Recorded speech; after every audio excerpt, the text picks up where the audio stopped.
안녕하세요. 자, 이제 직위분류제의 구성 요소에 대해서 공부하도록 하겠습니다. 자, 직위분류제를 이제 우리가 알기 위해서는 우리 이제 간단하게 제가 한 번만 그려보도록 하겠습니다. 이렇게 이제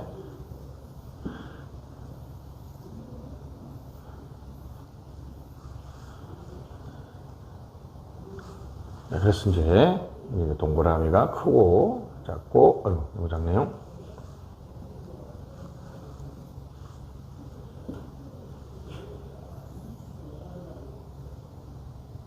이렇게. 자, 여기 이제 네모입니다. 네모가 크고 그 다음 작고 좀 작고 또 작죠. 이렇게 됐습니다. 자, 동그라미는 우리가 이제 일반 행정이다 뭐 이런 식으로 얘기하고요. 모양이 다르다는 것은 하는 일이 다르다는 거죠. 그죠? 됐습니다. 여기 뭐 노동 이렇게 해서 서로 하는 일이 다릅니다. 자, 그러면 이제 서로 이제 직위분류제는 직무를 유사한 것끼리 묶고 그 다음에 중요한 것, 중요하지 않은 것들을 또 등급을 나눠야 되겠죠. 그죠? 그래야지만이 직무급을 줄 수 있으니까. 자, 모양이 다르다는 것은 하는 일이 다르다는 거고, 아무래도 좀 큰 거는 책임이 크고, 이쪽은 책임이 작다는 거죠. 됐습니다. 여기 이제 한 명. 한 명은 무조건 직위입니다. 직위, 포지션이라고 얘기하는데, 여기서 이제 뒤에 거는 전혀 중요하지 않고요. 요거. 한 사람이 하는 일과 책임, 한 사람이 하는 권한과 책임, 한 사람이 담당할 수 있는 KSA, 한 사람이 어쩌고 무조건 직위는 한 사람이 놓을 수밖에 없습니다. 우리나라가 공무원이 114만 명이면 직위는 몇 개다? 114만 개죠. 다시 한 사람이 하는 책임과 권한, 우리가 직위라고 합니다. 직위는 뭐라고요? 한 사람이 하는 것이고. 자, 그러면 요 한 칸을 생각해 볼까? 한 칸? 이 한 칸은 이 한 사람이 하는 직위, 종류하고 곤란도하고 책임도가 다 유사하죠. 자,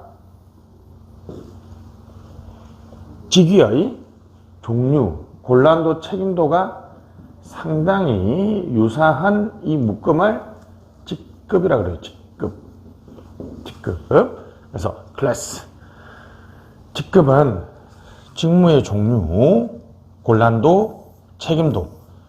종곤책이라고 제가 그냥 쉽게 말하는데 여러분도 그냥 그렇게 이해해 주시면 좋겠습니다. 종곤책. 종류, 곤란도, 책임도가 유사한 거죠. 유사한 건 이 한 칸이 되겠죠. 그죠? 흔히 우리가 이제 여러분 9급, 8급 이렇게 할 때는 그렇죠. 9급, 8급은 곤란도와 책임도가 유사해서 그죠? 그래서 같이 취급하는 직위의 묶음을 우리가 직급이라고 얘기합니다. 종류까지 같으면 더 좋죠. 근데 자, 이렇게 보시죠. 요렇게 빨간색. 빨간색은 요거 9급, 8급, 7급, 1급을 묶어놨죠. 그죠? 한 칸이 직급이니까 이걸 다 묶으면 뭐의 묶음이에요? 직급의 묶음이죠. 직급의 묶음.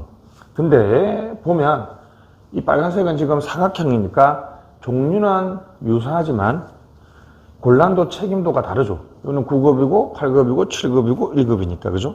자, 여기서 우리가 직렬이라고 합니다. 직렬. 됐습니다. 직렬을 세분화한 것은 직류입니다.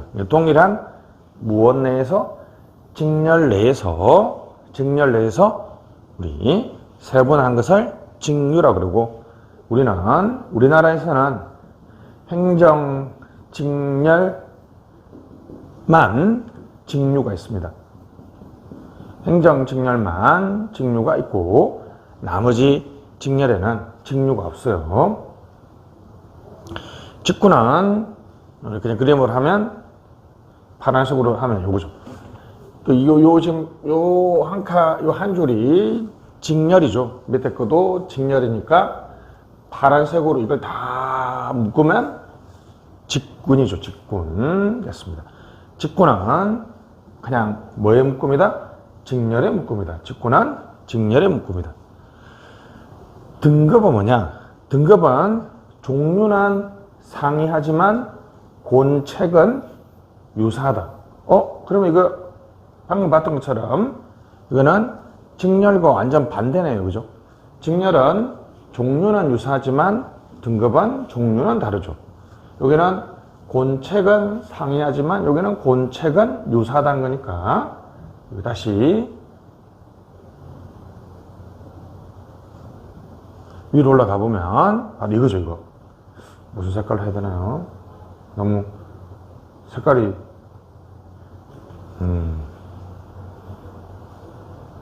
만만한 색깔이 없네요. 이 색깔 한번 해볼까요? 요거죠. 요렇게 그죠? 자, 동그라미와 사각형은 종류는 다르지만 지금 이걸 7급이라고 하면 7급으로서 곤란도 책임도는 유사하죠. 그러니까 직렬은 요렇게 가로. 직렬은 뭐라고요? 직렬은 곤란도 책임도는 다르잖아요. 근데 모양은 유사하니까 종류는 유사하지만 곤책은 상이한 거. 여기는 종류는 다르지만 곤책이 유사한 거. 그래서 보통 반대로 시험이 많이 나오니까 여러분들이 기억을 해주시면 좋겠습니다. 직무 등급은 그냥 그 말 자체로 쓰면 되겠죠. 그죠? 직무 등급은 여기 있네요. 등급이 있으니까. 등급은 뭐라 그랬죠? 등급은 종류는 상이하지만 곤책은 상당히 유사하다. 그죠? 곤책은 상당히 유사하다. 그리고 앞에 직무를 넣으면 되겠네요. 직무의 종류는 다르지만 곤란도 책임도가 유사하다. 그죠? 그래서 유사한 직위의 묶음을 말합니다. 됐습니다. 한국의 고공단은 직무 등급이 있습니다. 그죠? 그래서 가 등급과 나 등급이 있습니다. 그죠? 됐습니다.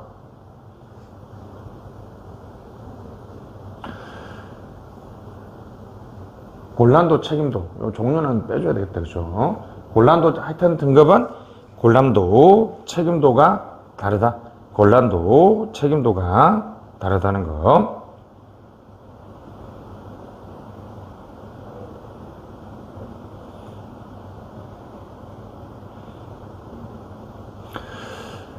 자, 됐습니다. 그래서 우리가 이제 직위분류제의 요소를 봤고요. 한국은 우리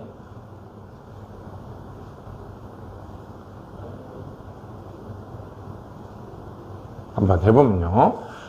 조금 이따 밑에 이제 직무 분석, 직무 평가를 위에 했기 때문에 여기 연결해 놨는데 밑에 다 있습니다. 다시 볼게요. 그럼 처음에 자, 한국은 경력직하고 특수 경력직이 있는 거는 알고 계실 거예요. 그죠? 직종이라고 그럽니다. 직종. 공무원의 종류. 경력직은 일반직과 특정직이 있고요. 특수경력직은 정무직과 별정직이 있습니다. 그래서 이제 나중에 여러분들이 뭐 외우시면 일특정별로 외우시면 돼요. 일특정별. 자, 우리나라에서는 이제 직무 분석 여기서 하고 있습니다. 그죠? 일반직은 다시 아까처럼 이제 밑으로 내려가면 대분류였죠. 그죠? 밑에서 해봅시다. 한 사람을 묶으면 직급이 되고, 직급을 묶으면 직렬이 되고, 직렬을 묶으면 직군이 되는 것처럼. 그래서 여기는 행정 직군하고 기술 직군이 있습니다. 직군 밑에 직렬이 있다. 그죠? 그래서 행정 직렬이 있고, 노동, 뭐 여러 가지 직렬이 있습니다. 직렬 밑에 직류가 있다 그랬죠? 그래놓고 이제 이렇게 쭉 해서 행정직렬 이렇게, 노동 이렇게 해서 표로 되어 있겠죠. 그죠? 여기 1급이고, 여기 2급, 3급 이렇게 되어 있겠죠. 그죠? 지금 우리가 이제 하고 있는 것이 직렬이죠. 우리나라 직렬은 행정직렬하고 행정직군하고 기술직군만 원래 있는데, 관리운영직군이라고 해서 과거 기능직이 폐지됐는데, 아주 일반직으로 전환되지 못한 사람들은 아직까지 관리 운영 직군이 되어 있습니다. 신규 채용이 없으니까 언젠가는 이건 이제 없어질 직군이니까 크게 신경 쓰지 마시고, 우정 직군은 우리나라에서 과기정통에서 과학기술정보통신부에서 우정사업본부라는 마치 정부가 운영하는 기업, 이걸 정부기업, 공기업이라든가 그렇죠. 거기 있는 직원들은 사실상 공무원이지만 일반 사기업체의 직원과 비슷하기 때문에 그분들은 따로 운영합니다. 우정직군이라고 해서 정보통신현업에 종사하는 우편 배달이나 계리직이나 전기, 기계 이런 분들은 사실 민간기업의 종사자와 똑같기 때문에 공무원의 좀 하고 구분해서 운영합니다. 우정직군이라고 하죠. 그래서 특별하게 신경 쓸 필요 없습니다. 하여튼 그래서 행정직군과 기술직군이 있고요. 직군 밑에 다시 직렬이 몇 개 있다? 15개 이렇게 있고, 직군 두 가지 직군이 있었죠. 그죠? 직렬이 15개가 있는데 그 중에 여기 행정직렬만, 그죠? 행정직렬만 직류가 이렇게 10개가 있습니다. 일반 행정, 인사조직, 법무행정, 시험에 오지 않습니다. 하여튼 직렬 밑에만 직류가 있다. 직급은 이제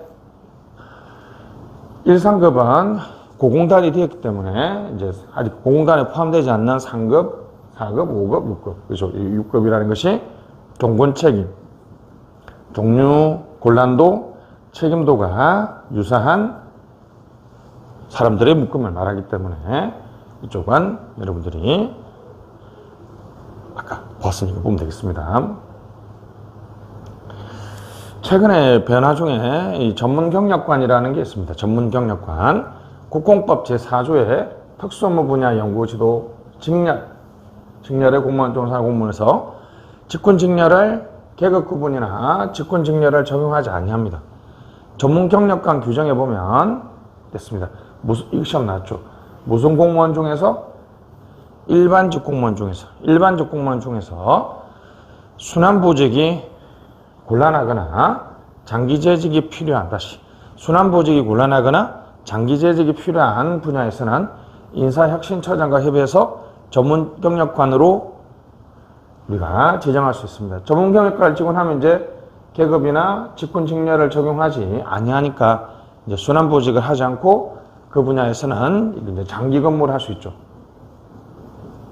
우리나라가 너무 순환보직 위주로 하기 때문에 일반 행정과 양성에는 유리하지만 전문성이 떨어진다는 비판을 받으면서 그것에 대한 대책으로서 전문경력관, 일반직 중에서 장기재직이 필요하거나 순환보직이 곤란한 경우에는 직군직렬을 적용하지 않습니다. 그러면 순환보직이 곤란하거나 장기재직이 필요하다는 것은 비상대비, 예비군관리, 통번역, 강력, 이런 게 있는데 여기까지는 시험 나오지 않겠죠, 그죠? 시험은 일반직 공무원 중에서 직군직렬을 적용하지 아니한다. 자, 여기까지 이제 우리가 직위분류제 관련 요소를 봤고요. 직위분류제의 수립 절차. 당연히 이제 직무 정보를 수집해야 되겠죠, 그죠? 보통 이제 관찰하거나 면접, 일지기록법, 설문지를 돌립니다, 그죠? 현직자들한테 당신이 하는 일을 쭉 다 써보세요. 이렇게 해서 써보거나, 써보면 이제 자기들이 좀 하는 일을 뻥튀기 할 수도 있으니까 가서 이렇게 관찰도 하고, 이게 이런 일 한다 그랬는데 무슨 일을 하는 거예요? 물어보고 면접도 이렇게 합니다. 그렇게 해서 이제 직무 분석을 합니다. 직무 분석을 하면 유사한것끼리 묶어 나가는, 그래서 직군, 직렬, 직류를 분류하죠. 유사한것끼리 묶어 가는 거죠. 자, 그래서 이제 직무 분석 결과물이 내가 직무를 어떻게 한다는 기술서와 직무 명세서가 있습니다. 그럼 이 직무를 어떤 일이 있는지를 쭉 써준 다음에 그 직무를 수행하기 위해서 필요한 knowledge, skill, ability에 대해서 여러분들이 그렇게 많이 하는 이 스펙, 야게 스펙 쩔어 할 때 그 스펙이 바로 specification, 이른바 자격 요건의 줄임말입니다. 그죠? 직무기술서는 예를 들면 대외협력관이다. 직무 명칭이죠. 대외협력관은 브리핑을 하고 언론사와 관계를 맺고 정책을 홍보한다. 요게 이제 직무기술서죠. 직무 명칭이나 직무를 어떻게, 언제, 어디서, 어떤 방법, 절차, 과정을 하는지에 대한 것은 직무기술서입니다. 그럼 직무 명세서는 뭐냐? 그러면 대외 협력관이 되기 위해서는, 토익은 한 990점 이상이고, 해외 근무는 근무자를 우대하고, 홍보 관련 자들은 우대한다. 이런 식으로. 그러니까 여러분들이 보통 보는 게 이거죠. 이 직무를 수행하기 위해서 필요한 자격 요건이죠. 그죠? 4년제 대학을 나와야 되고, 뭐 이런 것들이 자격 요건이죠. 이거 뭐라 그런다? 스페시피케이션, 직무 명세서죠. 자, 이제 직무의 곤란도와 책임도에 따라서 상대적 가치, 요거는 이제 유사한 것끼리 묶는 거고, 이거는 상대적 가치를 평가하는 과정입니다. 대외 협력관하고 정책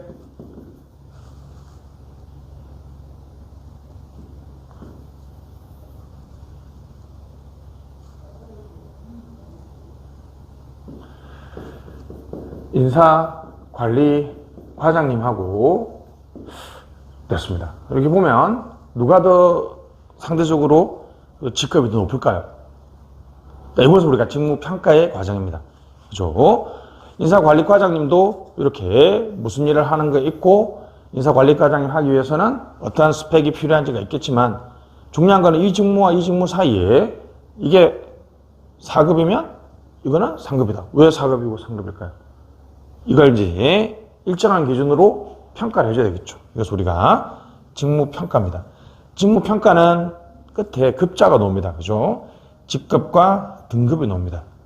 평가를 해야지 너 나하고 급수가 달라 이렇게 얘기하죠. 그죠? 급수가 달라. 급수가 다르다는 것은 어떤 상대적인 중요도가 또는 우열관계가 다르다는 거죠. 그죠? 그래서 직무평가는 직급과 등급이 나오고요. 아무래도 직무분석보다는 직무평가가 더 객관적입니다. 그리고 이제 직무평가는 그렇죠. 4급이고 3급이면 보수와 직결되기 때문에 상당히 중요합니다. 왜 객관적인지는 좀 이따 보면 되겠고요. 그래서 직무분석과 직무평가가 있습니다. knowledge, skill, ability. 그죠? 직무 수행에 필요한 knowledge, 지식이나 스킬, 기술, 능력을 규명해 나가는 과정이 되겠습니다. 유사한 것끼리 묶는다 그랬죠? 직군, 직렬, 직률, 수직 됐습니다. 행적 분업이죠. 그죠? 직무기술서와 직무명세서가 나오고 보수와 관련성이 낮다. 보수와 관련성이 낮다. 됐습니다. 그죠? 요 분류 구조하고 이게 다른 게 이제 우리나라에서는 그죠? 원래는 이제 수평적이고 횡적인 분류해야 되는데 그죠? 예를 들면 이제 공무원이 114만 명이라고 제가 말씀드렸죠. 그러면 그냥 우리 간단하게 이 전부를 이렇게 그죠?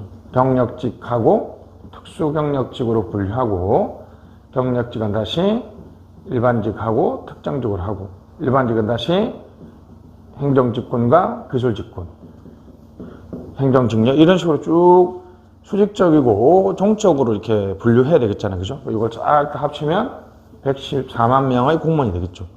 이론적으로는 이렇게 분류해 내려와야 되는데 실제 우리나라에서는 공무원 임용령 별표 3에는 이렇게 되어 있습니다. 아까 했던 것처럼 일반직하고 특정직이 있고요. 일반직은 다시 행정직군하고 기술직군이 있고 행정직군 밑에는 15개의 직렬이 있고 그 중에 행정직렬 밑에는 또 10개의 직류가 있죠. 직렬 밑에는 이렇게 1급부터 지금 1번이 없지만 9급까지 직급이 있죠. 이거는 지금 수평적으로 이렇게 쭉 분류해놨죠. 그죠? 이론적으로는 이제 수직적으로 114만 명을 자 그래서 경력직과 특수 경력직으로 나누고 경력직은 다시 일반직과 특정직으로 나누고 일반직은 다시 행정직군과 기술직군으로 나누고 다시 행정직군은 다시 15개의 직렬로 나누고 그걸 다 나눴으면 이제 9급, 8급, 7급, 6급 이렇게 쭉 올라가는 거죠. 그죠? 그래서 이제 이론적으로 이렇게 수직적으로 분류해야 되는데 우리나라 지금 현재는 수평적으로 분류하고 있다는 거죠.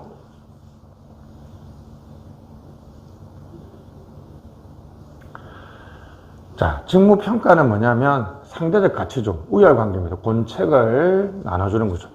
급자, 너와 나하고 급수가 다르다. 수평적이고 됐습니다. 보수와 직결된다는 것이 아주 중요하다. 이렇게 얘기했죠. 그죠? 진짜 시험에 잘 나오는 것은 직무평가의 방법입니다. 직무평가의 방법은 아주 중요합니다. 좀 어렵고요. 단순하게 외우셔도 되는데 이해하시면 쉽게 풀릴 수 있습니다. 일단은 계량적으로 노는 것과 비계량적으로 노는 게 있습니다. 비계량적인 것은 이렇게 A 직무가 B 직무보다 이런 식으로 노는 거죠. 근데 계량적으로 노는 것은 A는 3급, B는 5급, C는 7급 이런 식으로 딱딱 그죠? 계량적인 숫자로 노는 거죠. 얘 직무보다는 얘 직무가 더 중요해. 얘 직무보다는 이게 더 중요해. 이런 식으로 그냥 우열관계가 비계량적으로 논다는 거죠. 그리고 직무와 직무를 비교하는 거하고 직무와 기준표를 비교하는 게 있습니다.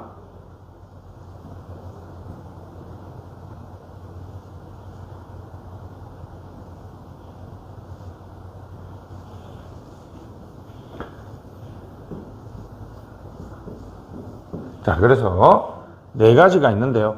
자, 일단은 방금 봤던 것처럼 결과값이 계량적으로 노는 것과 결과값이 비계량적으로 노는 거겠습니다.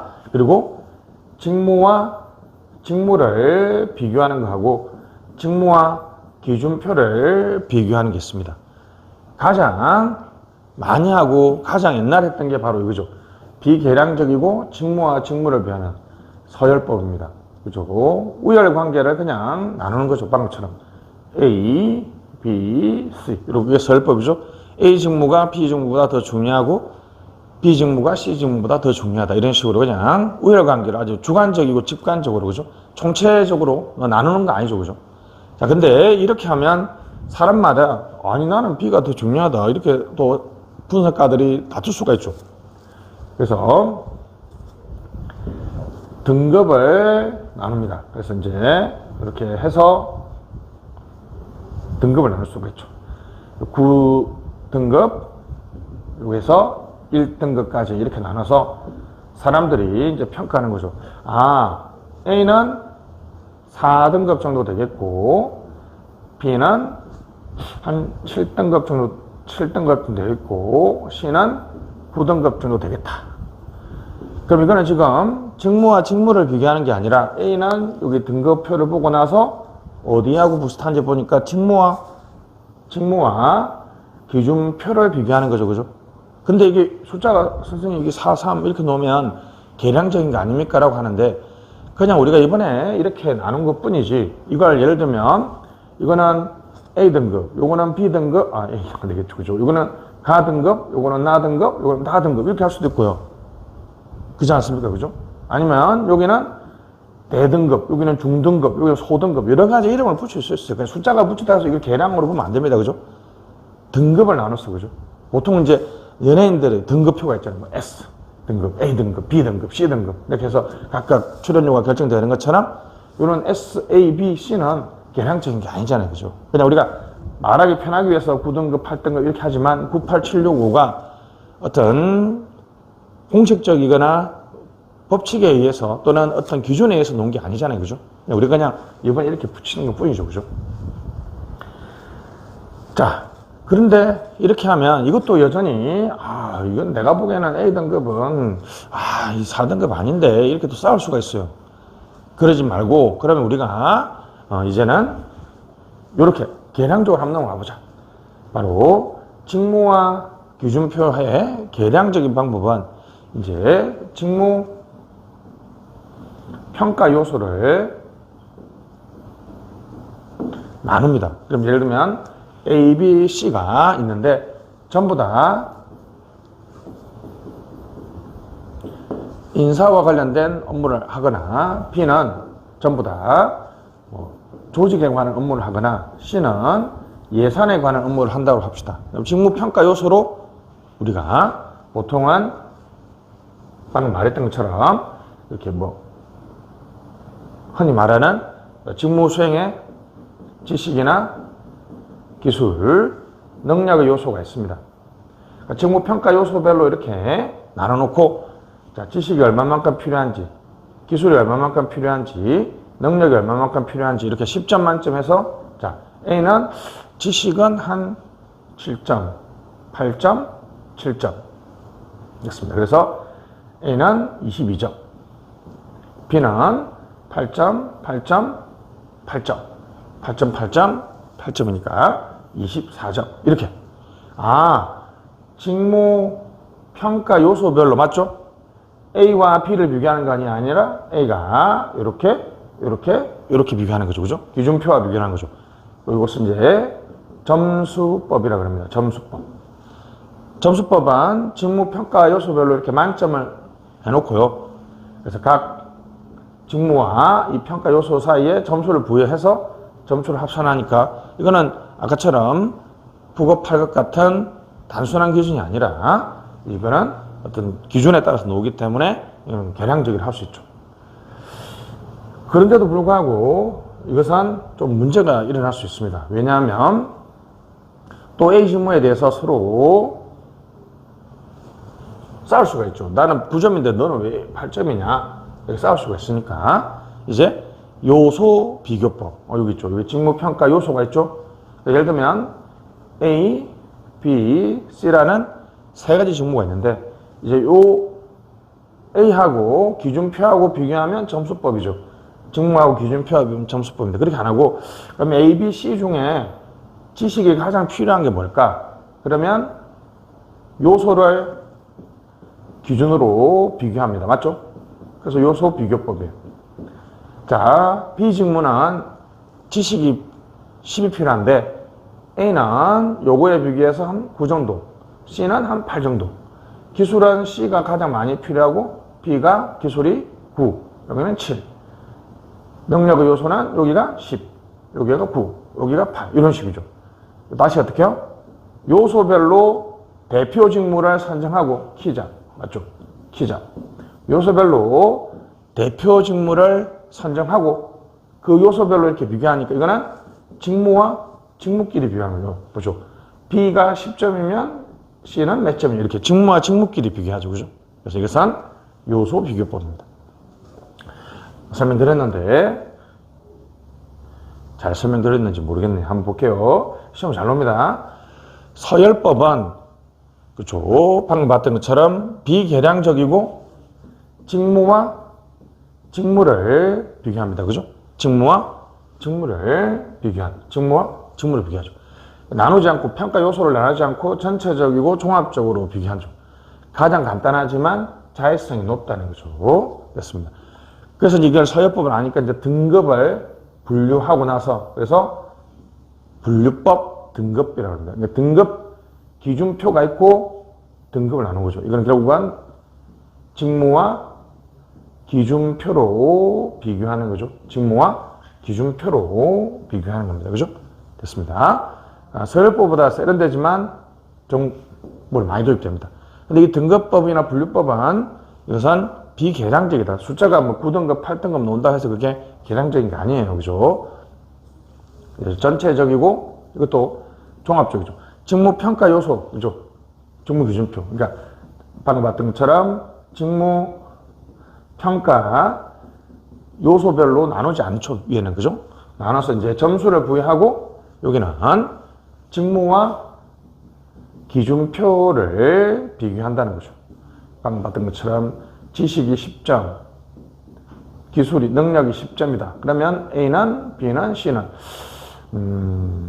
A는 9점, B는 8점, C는 한 10점. 이런 식으로 직무와 기준표로 이렇게 비교한다는 거죠. 됐습니다. 이것도 이제 자의적이니까 그렇게 안 하고 어떻게 한다? 요소 비교법은 직무평가 요소별로 이번에는 보니까 B가 가장 능력이 많이 필요하니까 B와 비교해서 A는 직무와 기준, 그러니까 요소 비교법은 직무와 직무를 비교하는 거죠. 이렇게 A와 B를 비교했을 때는 8이 정도 되겠다. B와 C를 비교했을 때 7 정도 되겠다. 이런 식으로, 그죠? 그래서 이 B라는 키자 중요합니다. 대표 직무, 기준 직무를 설정하고 나서 직무와 직무를 비교한다는 거죠. 그죠? 자, 점수법의 문제점을 보완한 거죠. 점수적 문제점은 임의적이잖아요. 그죠? 이렇게 하면 전부 다 10, 10, 10 이렇게 좋을 수도 있잖아요. 그죠? 근데 이제는 가장 능력이 뛰어난 걸 정해놓고, 필요한 걸 정해놓고, 이렇게 비교하니까 동점이 나올 가능성이 낮죠. 그죠? 그렇습니다. 대표 직무를 하고, 결국 이게 이제, 그죠? 이 직무의 상대적 중요도를 나누기 때문에 요소 비교법 자체는 그 자체가 바로 보수 결정과 직결된다라고 볼 수 있습니다. 그죠? 보수 결정과 직결됩니다. 자, 여기까지가 이제 조그만 이론적인 내용이었습니다. 지금 우리가 공직 분류를 해야 됩니다. 그죠? 인사행정을 하기 위한 제도적 기반은 인사행정을 어떻게 운영할 것이라는 철학이, 관점이 중요하죠. 그죠? 이런 관점은 우리가 직공, 역관, 실적, 적극, 대표, 인적 자원관리, 전략적인 적 자원관리, 성과주의, 최근에 QWA 같은 관점을 봤고요.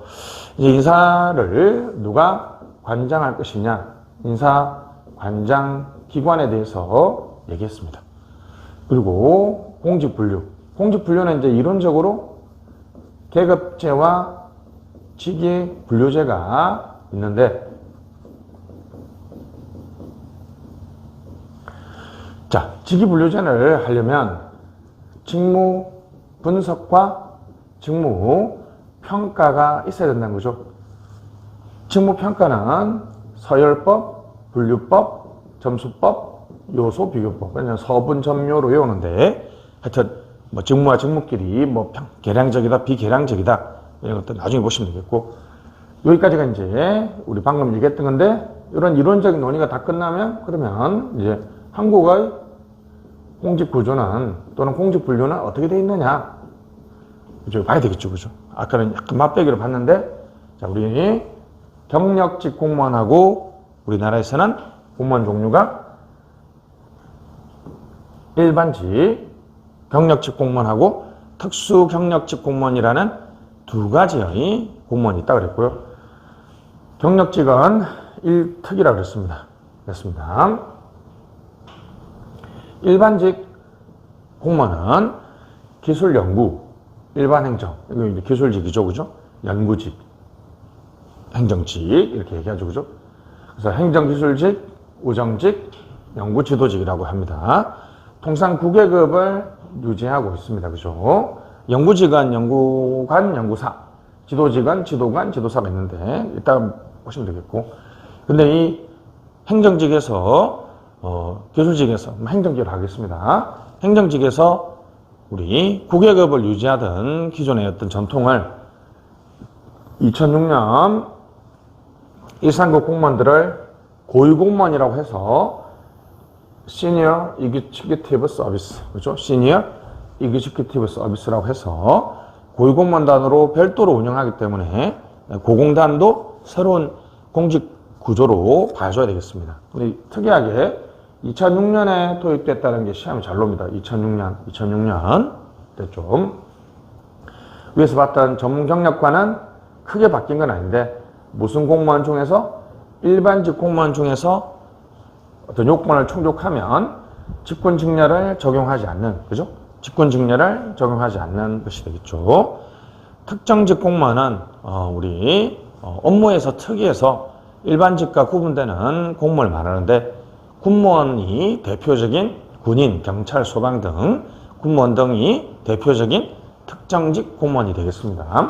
그래서 법관, 검사, 외무, 경찰, 소방, 교육, 군인, 군무원, 헌법재판소, 헌법연구관입니다.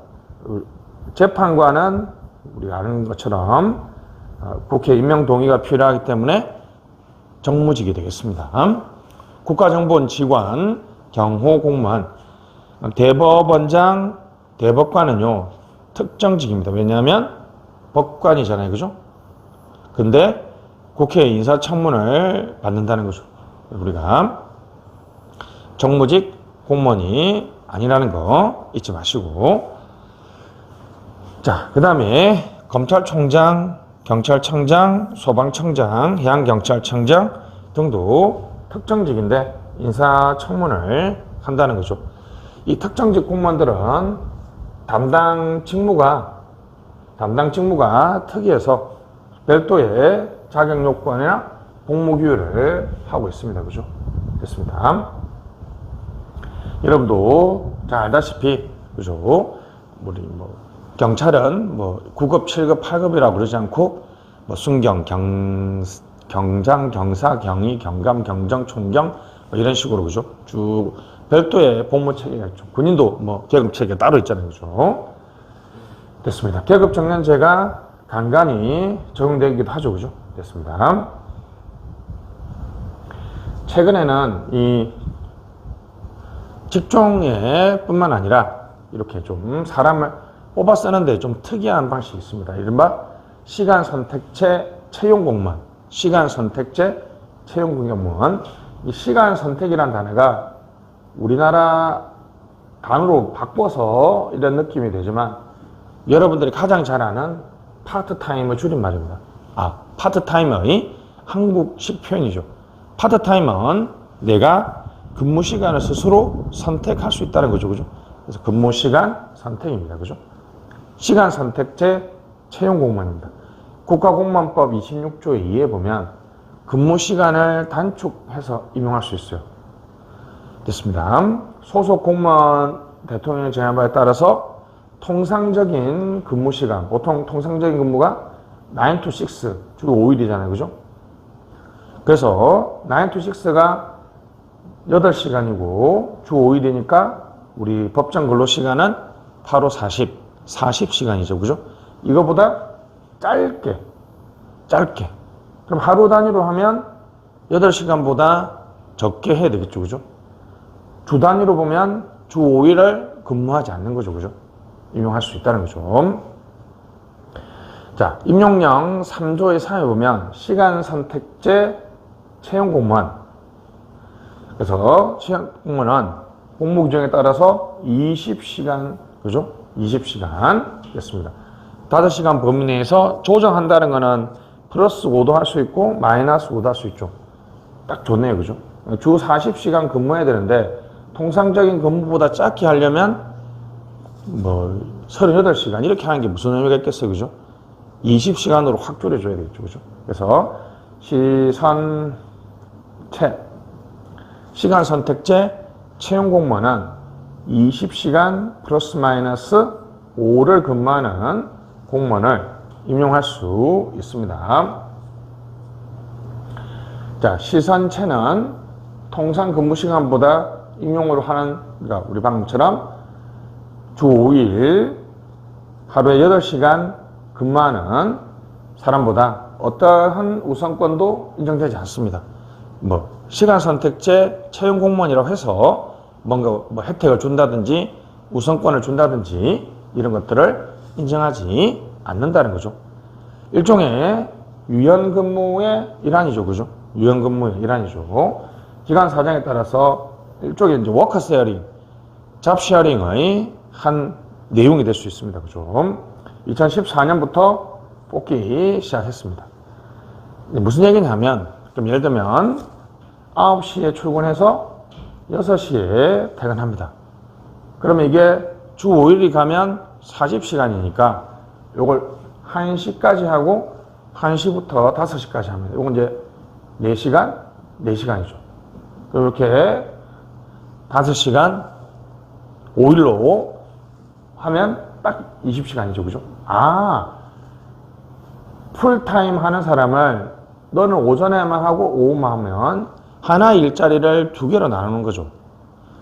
좋게 생각하면 이분이 20시간만 일하고 나머지 시간은 자녀 양육이나 자기의 어떤 자기개발에 쓸 수도 있다는 거죠. 그죠? 그런 면에서는 상당히 좋은 제도이긴 하죠. 그죠? 근데 어떤 면에서는 우리나라에서 정규직 일자리만 풀타임의 정규직 일자리를 선호하는 우리나라의 노동 관행 방식에는 상당히 이건 좀 이상한 게 좀 보일 수도 있죠. 그죠? 그래서 다시 정규직 일자리를 뚝 쪼개서 이거는 갑이하고 이것은 을이하고 이런 식의 방식.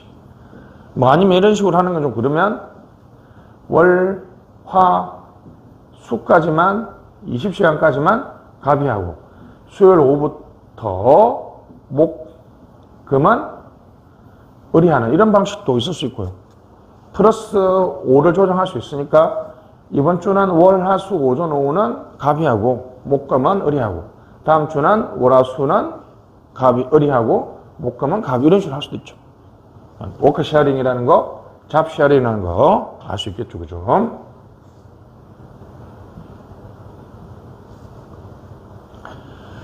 자, 임기제 공무원인데요. 과거에는 계약직이라고 그랬죠. 임기제, 임기가 있다는 거죠. 그죠? 이건 이제 풀타임이 아니죠. 그죠? 우리 이게 민간기업에서는 비정규직이라고 그러죠. 반대가 정규직이죠. 정규직은 정년까지 근무가 보장된 거 말하고 비정규직은 2년, 3년이라는 임기만 일하는 거죠. 그죠? 공공조직에서는 비정규직이라는 표현을 쓰지 않고 임기제라는 표현을 씁니다. 그죠? 국가공무원법 26조의 5에 보면 근무기간을 정하여 임용하는 공무원이죠. 경력직 공무원, 임기제 공무원은 됐습니다. 경력직 공무원을 임용할 때 한다는 거죠. 그죠? 됐습니다. 일반 임기제가 있습니다. 그죠? 경력직 공무원과 동일한 요건을 하는 건데 기간만 근무하는 거고요. 전문 임기제는 어떤 전문성 때문에 특정 임기만 근무하는 거. 시간 선택인데, 파트타임인데 임기제라고 할 수도 있어요. 그죠? 이거는 15, 35시간입니다. 시선체는 정규직 일자리를 두 개로 똑 쪼개니까 20시간 플러스 마이너스 5라 그랬죠. 근데 이거는 시간 선택입니다. 파트타임이죠. 파트타임 됐습니다. 그래서 임기제. 그러니까 5년 동안 만약에 내가 5년 너무 길고요. 2년 동안 내가 임기제 공무원 하는데 내가 하루에 3시간. 하루에 일은 3시간 해야 되겠죠. 그죠? 그래서 5일 일하면 3, 5, 15. 근데 40시간을 다 일하면 파트타임이 아니죠. 그죠? 풀타임이잖아요. 그죠? 35시간. 그래서 15시간 이상, 35시간 이하. 시선체는 기존의 공무원 이걸 뚝 잘라서 20시간 하는데 플러스 마이너스 5로 조정할 수 있는 거예요. 그죠? 시간 선택 임기제 공무원하고 시간 선택 채용 공무원 차이가 있습니다. 한시직은 1년 이내, 그죠? 1년 이내에 뭐 육아휴직을 했다, 아니면 뭐 출산휴가를 갔다 이럴 때 1년 이내에 임용될 수 있는 공무원을 말합니다.